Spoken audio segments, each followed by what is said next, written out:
Hey, FlimsyLunchTray here, and welcome to World of Warships for our Tuesday edition video, which is going to be an upgrade and commander build video on the Tier 9 Japanese heavy cruiser, the Ibuki, a classic kiter in the game. We did a video yesterday covering just kind of the playstyle and strengths, weaknesses, cons of the ship. So you can check that out at the end of this video. Well, I'll have it highlighted if you want to go see the ship more in action. So as standard, let's just talk about the playstyle of this heavy cruiser. Is she a brawler, a mid-range, or kind of long-range sniper?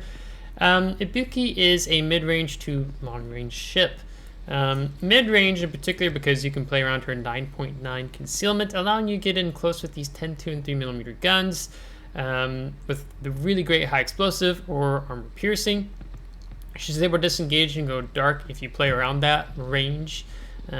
Particularly with the ship, but then also with those torpedoes that are 10-kilometer torpedoes, it allows you to maybe get a little bit closer, get some torpedoes off, disengage, or the more kiting role that the ship has without the range in the 6 slots. With we have the reload in the slot 6, but we have the upgraded gunfire control system, meaning we're getting 16.5 kilometer gun range, not to take into account what spotting plane also gives us, which we'll talk about when we look at the build. So when you do have a ship or an enemy team pushing a flank, you can simply kite away, open up some range to help you in your maneuverability, your speed, propulsion, to avoid some of that incoming salvo. So that's the play style of Ibuki. Now when we look at the armor layout, her nose and bow and stern are going to be covered in 25mm here. You also see kind of get this kind of funky little 100mm aft end armor plating right here. So I don't know if that has something to do in connection with perhaps the rudder, but that's kind of interesting to see there. Now in terms of the hull armor belt of the ship, it's 27mm. You can see that's the same with the torpedo protection, 27mm. And then we go up here onto the deck, it increases to 30mm. We look at the deck armor, it's 32mm, and then 27mm here. So you have a little bit of a mix between 25 to basically 32 in terms of the armor scheme across the board here with Ibuki. She's a little bit more durable than the Tier 8 Mogami. But you still need to respect the fact that this ship has a very long citadel, so we're going to look at that here in just a moment. Now, you remember how I was talking about those turrets in yesterday's video, that they frequently get incapacitated? Yeah, 25mm all around. So that is a definite weakness of the ship. Something that I think should be included in the WoW's Wiki article is that your turrets will often get knocked out and incapacitated, especially when you're kiting. When a lot of ships are kind of aiming at you, you're moving away. Your rear turrets would typically be regularly incapacitated, and hopefully not permanently incapacitated. And we'll talk about that with one of the upgrades you can take for the first slot. So do be mindful that these aren't the most durable turrets for a cruiser here in World of Warships by any means. So let's go ahead and take away a little bit more. So let's get down to that Citadel armor scheme. So on a ship, your Citadel is going to extend all the way from your most forward turret, your A turret, all the way here, which should be our Y turrets. So A, B, C, X, Y. So you do get a little bit of a breather in terms of the forward and most rear part of your Citadel being a waterline Citadel. At least from what I can see, it looks quite wide on the waterline. Or in the midsection of the ship, which is where you're going to want to be if you're targeting enemy Ibuki, and that's where you're going to be aiming, is aiming basically between the con tower and that rear, coning tower on the rear, yeah. That's where you're going to be wanting to aim. Now you do get a bit of a sloped armor scheme here, 95mm or 100mm on the side, 51 on the top, 100 on the forward. So maybe you get lucky and able to bounce something up into your superstructure, just being like maybe just a full pin at that point. But it's something you just have to be mindful. If you go broadside with this ship, you are likely to be citadeled. When you have something like a battleship, battle cruiser, a heavy cruiser, I mean, even a light cruiser aimed well could be able to citadel you here. So you just need to be mindful with your positioning of this ship. Moving along, let's go and look at the modules. So there's no upgrade for the main battery. What you see is what you get. Now you're going to start off with I believe it's a 13-second reload time, but we've have a main battery modification 3 in the 6 slot, so we're getting a buff on a reload time, so it gets us down to 11.4. 180-degree turn time, 30 seconds, a bit rough. We'll talk about that. Basically a battleship turret traverse. HE solid damage. HE on Ibuki is really good. You pin 34mm with it, you do 3,300. So you can really do some good damage on destroyers, light cruisers in the game, as well as other ships that you would have an armor. Maybe the code in 32mm. Well, surprise, you pinned them because you have 34mm. AP shell damage, 4,700. So you don't sleep on these AP shells. We'll talk a little bit more about that when we look at the armaments. Moving along, your Hull A. Now this is taken into account with the survivability expert that we have on our commander. I'm training a whole new commander for this line. Would be 39,150 with survivability expert. And then upgrading the hull, you can see you're going to get a buff of your survivability, AA defense, and maneuverability. With survivability expert, gives us 43,050. Now, when we're looking at the AA defense, you can see 66. There's many other ships that play the AA role better at tier 9 cruisers. So Ibuki, even though she's referenced in the Wild Wiki having a reinforced AA system, that does not translate into the game. She has rather poor AA. You'll do maybe okay-ish against tier 8 CVs, but tier 10s and super CVs will just stomp all over you. Going along, torpedoes. You do get an upgrade to your torpedoes. Now the stock torpedoes have a faster reload time than what you get with the upgraded torpedoes. So you go from 101 seconds to 112 seconds. However, the difference is you can see your maximum damage goes up and your speed goes up. So your speed goes up to 67 knots, and you almost do 21,000 maximum damage with these torpedoes, not taking into account torpedo protection on most cruisers and battleships, aircraft carriers in the game. So these torpedoes do hit hard. Okay, you're looking at something very close to Shimakaze torpedoes here. And with that being said, you get 8 per side. So let's move along here. One thing that's nice about these torpedoes, I didn't reference, is that they are within the hull of the ship. So they're not as prone to being incapacitated when you have torpedoes that are sitting up on the deck. So that actually does help us out quite a lot here with Ibuki, in particular because you are kiting away often. So a lot of ships are going to be landing a lot of salvos in through here. So that is a nice benefit to have here and how they integrated the torpedoes into part of the hull. Now the gunfire control system, your stock is 15 kilometers. Upgrade is going to take you to 16.5. So what I would recommend if you've just got this ship or you haven't got it yet, upgrade the hull first, then the gunfire control system, and then do the torpedoes last, because you're going to want that additional 1.5 kilometer range.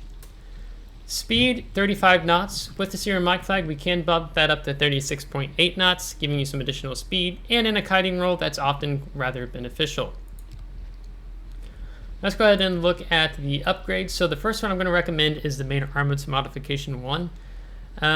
This is going to reduce the risk of your main battery, and your torpedo tubes are going to be becoming incapacitated by negative 20%. Their survivability is going to be increased by 50%, and the repair time is going to be reduced by negative 20%. So definitely very needed, right? When we were just looking at how not armored these the plates are on the main battery guns, right? So you really want this. It's kind of mandatory, honestly, in my opinion, to take that here on the Ibuki. Now another option you could consider is the spotting aircraft modification. This is just going to increase the action time of your spotter plane. We'll talk about that, but I don't think it's so needed. And I'll kind of explain why when we talk about the eye in the sky skill on our commander. But really, this is going to do you much more favors because your primary damage output is with these 2 and 3 millimeter guns, which you get 10 of. For the second slot, if you don't have, the coal to spend, or you're saving your coal, or just don't have enough in general, then I'm going to recommend taking the engine room protection. This is going to reduce the risk of your engine and your steering gears becoming incapacitated by -20%, and the repair time to both reduce by -20% if one of them should be incapacitated. Now, I think in my time of playing Ibuki, I've only been incapacitated maybe once, but I had my damage control party handy. As we don't have a last stand here on Ibuki, I'll kind of explain why. So in that case, it's kind of a greater need for me to running the engine room protection here. Now, if you do really like playing Ibuki, you see yourself playing the ship a lot, I would recommend you to take the hydroacoustic search modification.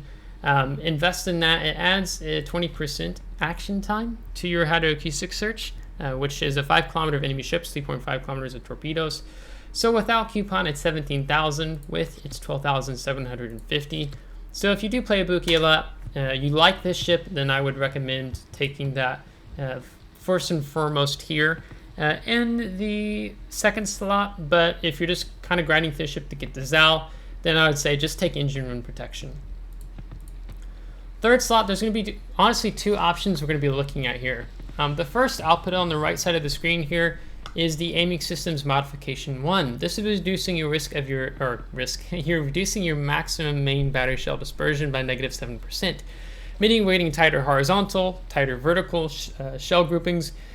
Probably it's going to be between 4 to maybe 9 meters we're shaving off, so we're getting more accurate salvos. We do get a buff to our torpedo tube traverse speed, plus 20%, and a slight buff there on your secondaries, which you do have a couple of them. They are not great by any means, but at least you have them, right? So it's mainly that shell dispersion, improved shell dispersion is why I like taking this. Now, there is something to consider here, and I think for me, I tend to lean towards aiming systems modification 1. But the reality is that this has a 180 turn time of 30 seconds. Now that's also taking into account that we nerfed it when we took the main battery modification 3, reducing our main battery traverse speed by -13%. Now, if I'm going outside the norm here, I think there's much more of a warrant in taking the main battery modification 2 on Ibuki over the aiming systems modification 1, because often when you become in this kiting role, there are often times frequently where I was like, man, I would just appreciate if my turrets would turn faster. And granted, we've not really taken anything to help us on that part, but we'll look at it again with the commander. So this is one of those cases where I'm probably going to be more tempted to take main battery modification 2 and sacrificing that little bit of additional accuracy that I pick up here at the aiming systems modification 1. So for the heck of it, let's just go ahead and I don't think I have it on the commander. Maybe I do. Oh, we do. Okay, so we do actually have grease the gears with our commander. So that's still pretty rough. 30 seconds and still plus 15% here on the commander, right? So let's just go ahead and just let's sell that. We'll mount the main battery modification 2 and see how that improves us here. So that reduces down to 26.1 seconds. So honestly, probably going to lean this way. Now, it's kind of funny to me because usually your turret traverse relates to perhaps your armor scheme on your main battery guns, which, I mean, in this case, they're not heavily armored turrets, right? So you can't say, well, the turrets are just really heavy, so that's why, or the guns are super heavy. Not so much the case here with the Ibuki. So I'm probably going to be more tempted to take main battery modification 2. And that's what I'd recommend, I think, first and foremost, just when you're looking at how terrible the turret traverses here are in comparison to a lot of the other Tier 9 cruisers in the game. 4 slots, propulsion modification 1. Now there's going to be 2 groups of people here. Some that want to take would prefer to take this. This is what I prefer. Reduces time to full speed, time taken to reach full engine power when accelerating. I do this a lot when I'm playing cruisers and I'm juking, I'm slowing down, I'm increasing my speed. I like having the propulsion modification 1. Also, if I need to avoid torpedoes that are being fired upon me. Granted, we have Hydra to help us out a little bit with that. Other people might think, oh, steering gears modification 1 is the one for me to have that 20% reduction on the rudder shift time. but I'm just going to recommend the propulsion modification 1. You're welcome to try them both out, see what you like more, but in my time of playing World of Warships, I just prefer that. Fifth slot is the concealment system modification 1. So it's going to reduce your ship's detectability range by -10%, squadron detectability range -10%, dispersion of shells fired by enemies attacking your ship +5%, meaning they have a slightly worse dispersion when they're shooting at you.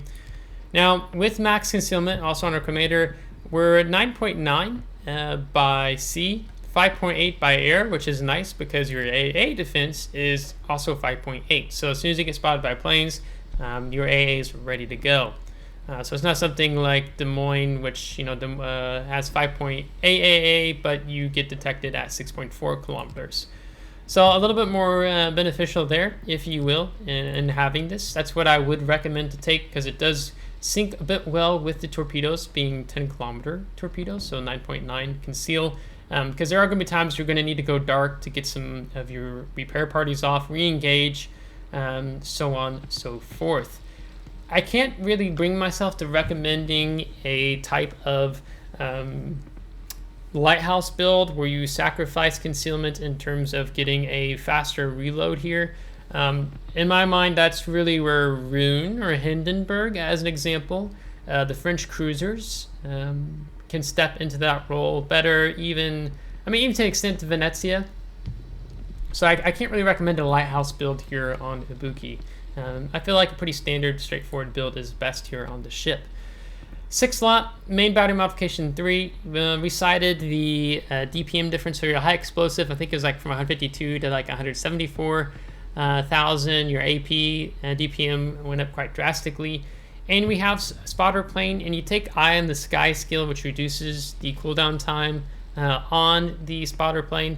It's rather beneficial. So for myself, I don't really feel led to take the gunfire control system modification 2 and adding 16% on your range.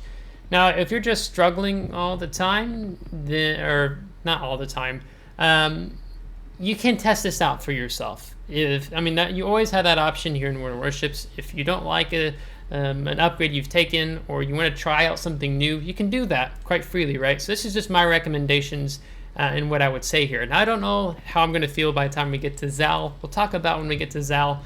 But here on Ibuki, I feel quite comfortable in just simply taking the main battery modification 3. Unfortunately, it does have that nerf into the main battery traverse speed, but I appreciate having a greater DPM and taking me from a 13-second reload time to 11.4-second reload time. Armament-wise, so you have the high explosive. You have a 17% chance of causing fires on a target. Now, we can increase that, for example, if we take these combat signals. So now we're rocking 19%. You could take the fire skill on your commander as well. That would bump you up to 20%. Pretty good stuff. We will talk about that. This high explosive is really good because it has a penetration capacity of 34 millimeter. When you're playing high tiers, often you see a lot of 32 millimeter. Still some 27 millimeter, but a lot of 32 millimeter. So having that 34 millimeter pin is quite good in my opinion. The armor piercing, you don't sleep on the armor piercing. 4,700. These are 203 millimeter guns. So if you get a cruiser or a battleship that shows you a lot of broadside, I was even with a Poison, I was firing some AP on the broadside, you will get significant damage, especially if maybe you kind of HE saturate or damage saturation throughout the ship. Sometimes having that armor piercing and catching unsuspecting cruisers or battleships off guard can be really beneficial here with the Ibuki. Now, torpedoes, your detectability range is 1.7 kilometers with that 67 knot speed. So it's not like these are 50 or 55 knot torpedoes with that same detectability. So you have enemies do have a somewhat decent reaction time. But if you're torping cruisers or battle cruisers or battleships that are really being aggro and pushing into you, you can get quite lucky with landing some torpedoes here. In yesterday's game, I didn't have an example of my torpedoes hitting, but I had some other games where I was getting some really nice torpedo salvos.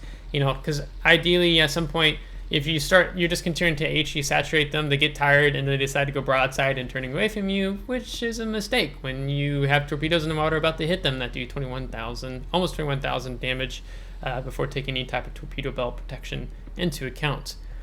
You also have the depth charge airstrike, which you get 2 flights of. There's only one attack aircraft in the flight.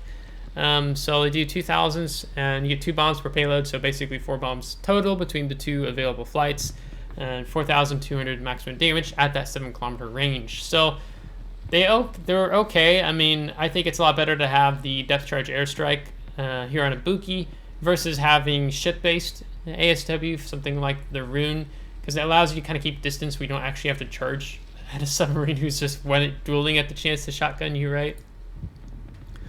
Consumable-wise, damage control party, pretty standard for a cruiser. 5-second action time, 60-second cooldown time. You get an unlimited number of charges. Repair party, you get 3, unless you would take Superintendent, you'd get 4 of. Action time, 20 seconds. Cooldown time, 80 seconds. We can buff that number, 215, with the India Delta combat signal up to 258. We can also reduce that cooldown time from 80 to 76 seconds with the November Foxtrot. So this is like, for example, these 5 is pretty standard and what I'd like to run here on Ibuki. Spotting aircraft, you have the option between it and fighters. I mean, honestly, fighters are a waste in my opinion. Maybe if you're seeing a lot of aircraft, sure, but ideally, because you really need that spotting aircraft from at certain points when you need to open up a greater range than 16.5 kilometers, or you've cleaned up your flank and other ships are just further away reaching out. So spotting aircraft is really what you're going to want to take. You can see that cooldown time, 240 seconds. We can drop that down again, 228 seconds with November Foxtrot. Now you can also switch between hydroacoustic search and defensive AA. Even in concealed maneuvers, I was getting more use out of hydroacoustic search than I do with defensive AA. Again, this is not an AA-based ship. They're not building an AA. There's several other Tier 9 cruisers that play the AA role better. So hydroacoustic search, having that is super useful. Detection of torpedoes, 3.5 kilometers. Detection of ships, 5 kilometers. Action time, 100 seconds. Cooldown time, 120 seconds. Again, we can decrease that cooldown time to 114 seconds. Other combat signals I'm going to be running typically here. This is probably pretty standard, but I'd like to run here on Ibuki. Now, if I do really want to have that longer action time on my hydroacoustic search, and I might give up 1 increased fire chance, right? So 100 seconds, take this. Now I'm going to get 110 seconds. So that's something I like to do. Sometimes, you know, your DCP can be quite overloaded in the game, especially with submarines pinging you and stuff. So just being able to reduce the fire duration by 20% is helpful. If it's not a big deal to you, then you can easily do something like this. You're just really heavy on the right side of the combat signals. Now moving on to the commander, there's going to be just a few slight variations I'm going to recommend to you. I'm going to show you the build that I would do and go for here on the Ibuki. Pretty mandatory to pick up Grease the Gears, right? So we've taken both the upgrade and a commander skill to help us with that main battery traverse speed, that glacier being very bad. So we're now down to 26.1 seconds. I get a glass of water there. So definitely take this as your first point skill. Very beneficial to run. Playing a cruiser that does a lot of the kiting role, I tend to like to run priority target. Now, if you're quite used to, maybe you feel very comfortable without priority target, you could easily give up this skill. One of the things I do like about this is if I have a destroyer hunting me, I can see when he's flashing me, meaning detected 1 to detected, detected 1 to detected, and I have a pretty good idea, okay, he's just put torpedoes in the water, maybe I alter my course and speed now at this point. With my hydroacoustic search is not active, as an example. So you can take that. That's what I feel quite comfortable doing with here on the commander so far. We'll see if I still feel that way when we get to Zhao.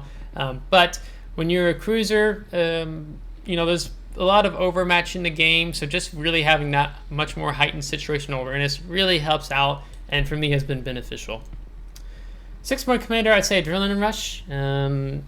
It reduces that main battery reload time, your torpedo tube reload time, secondary battery reload time, and a slight buff to your AA, but mostly taking it for the main battery and torpedo tubes, just to, you know, you are going to be taking damage over time, so just being able to shorten that reload time, let's say on your guns from 11.4 to 11 10.8, 10, I don't know if you can get down basically necessarily 10.6, but you can increase your DPM performance in exchange for that. Same with the torpedoes, right? So you can be going from 112 seconds to 106 seconds as an example. Just depends on how much health you've lost. Then for 10-point concealment expert, so you get that 9.9 by sea, 5.8 by air, excuse me. To me, this is pretty mandatory because I just don't believe in a lighthouse build with Ibuki. If you've run a lighthouse build with Ibuki, please put it in the comments below if you have found success with it. In my mind, just when I look at this ship, it just doesn't seem like it would do so well because it's just not that great armored of a tier 9 cruiser compared to other cruisers that could just do that role better. Next, we've taken survivability expert for the 13-point commander. So we've bumped up our survivability to 43,000. I think otherwise it's like 39,000 if I'm not mistaken. So having the 43,000 just helps you last that much longer in the game. It's very helpful, especially since you get the repair parties. So in my mind, this is rather beneficial to run here. For a 16-point commander, I don't want to pick up Superintendent next. I've had several games where I've actually burned through all of my repair parties. So to have 4 repair parties and go from 3 hydroacoustic searches to 4, go from 4 spotter planes to 5 is rather beneficial, especially when we look at Eye in the Sky here in just a moment. After this, then that's when I'm pretty much looking to go Eye in the Sky. Now, note you can decide to do things vice versa for me if you do want to follow the build I'm going to recommend. It's just what do you value having more. Eye in the Sky, spotting aircraft consumable cooldown time, -50%. This used to have a bad caveat in the past where the action time was also reduced by -50%, but many people weren't taking Eye in the Sky because of that. So Wargaming withdrew that, so now this is nothing but good. And if you have that Superintendent, right, so you have 5, you would go from 6 to 7 with Superintendent skill here. And faster reloading spotter planes, especially if you take the November Foxtrot to reduce that action time or cooldown time on your spotter. This is going to leave you with 5 points remaining. So where do you want to invest those remaining 5 points? So it's going to be, of course it's going to be up to you and what we look at here. But I'm just going to go over some options. I'm sorry, did I say 5? I meant 3. That's required 5 points of those 2. Because now we're at... let's see, I said this is 15, 16, 17. We're at 17-point commander now, right? So we only go to 21. Or 18-point. Yeah, I don't know. I give up. This is where there's going to be some play room area. It's going to be up to you. So I'm kind of tempted to go for the fill the tubes, which reduces your reload time by -10%. So basically meaning that these torpedoes go down to 100.8 seconds. So rather similar to the stock reload time on the torpedoes here on Ibuki. So I would like to have more torpedoes in the water more frequently. Especially if I'm having to kite away from enemy ships rather regularly and I get 16 torpedoes, right? 8 per side. So that seems to be kind of a strong secondary armament to invest in here on the ship. The other way you could go is, let's say you don't really care about that reload time and you just want really hard hitting torpedoes. You could take the enhanced torpedo explosive charge plus 15%. So you're going to go from almost 21,000 to 24,000 maximum damage with these torpedoes. So that is something you could easily go for. But for myself, there's another skill that I would like to pick up here. One is you could take Swiftfish, go 70 knot torpedoes. So they're going to have enemy ships have a slightly less reaction time to you. You might shave maybe off, I don't know, like a half second, maybe not quite 0.2, 0.3, 0.4 seconds off. Or you could go for something like what I'm thinking about, the gun feeder.